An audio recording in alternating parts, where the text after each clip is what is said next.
அழகிய கடற்கரையின் அருகில் ஒரு சிறுமி இருந்தாள். அவளது பெயர் மீனா. மீனாவுக்கு கடல் மிகவும் பிடிக்கும். ஒவ்வொரு நாளும் கடலில் விளையாடுவது அவளது பொழுதுபோக்கு.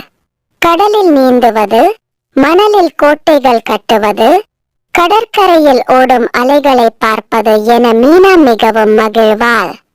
ஒரு நாள் மீனா கடற்கரையில் நடந்து கொண்டிருந்த போது ஒரு அழகான கடற்பாசியை கண்டாள். அது மிகவும் பிரகாசமாகவும் மென்மையாகவும் இருந்தது. மீனா அதை எடுத்து சென்று தன் அறையில் வைத்தாள். அந்த இரவு மீனா தூங்கிக் கொண்டிருந்த போது ஒரு அழகான நீர்யானை அவளது கனவில் வந்தது. அந்த நீர்யானை மீனாவிடம், "நன்றி சிறுமி, நீ என்னை காப்பாற்றினாய்" என்றது. மீனா ஆச்சரியமாக எழுந்து உட்கார்ந்தாள். அந்த கனவு மிகவும் உண்மையாக தோன்றியது. மீனா தன் அறையில் இருந்த கடற்பாசியை பார்த்தாள். அப்போதுதான் அவளுக்கு புரிந்தது, தான் காப்பாற்றியது ஒரு சிறிய சாதாரண கடற்பாசி அல்ல, ஒரு மந்திர கடற்பாசி என்பது.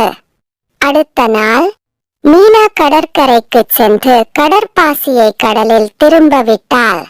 அப்போது கடலில் இருந்து ஒரு அழகான நீர்யானை வெளிப்பட்டது. அது மீனாவை நோக்கி வந்து நன்றி கூறியது. நீர்யானை மீனாவுக்கு ஒரு சிறிய நன்றி கடனாக கடலின் அனைத்து ரகசியங்களையும் சொல்லிக் கொடுத்தது, கடலை சுற்றி காட்டியது. மீனா மிகவும் மகிழ்ச்சியாக இருந்தாள்.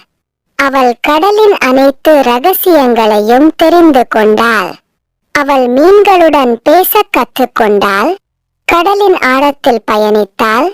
கடலின் அழகான உயிரினங்களை பார்த்தாள். அன்று முதல் மீனா ஒரு சிறந்த கடல் குழந்தையாக மாறினாள்.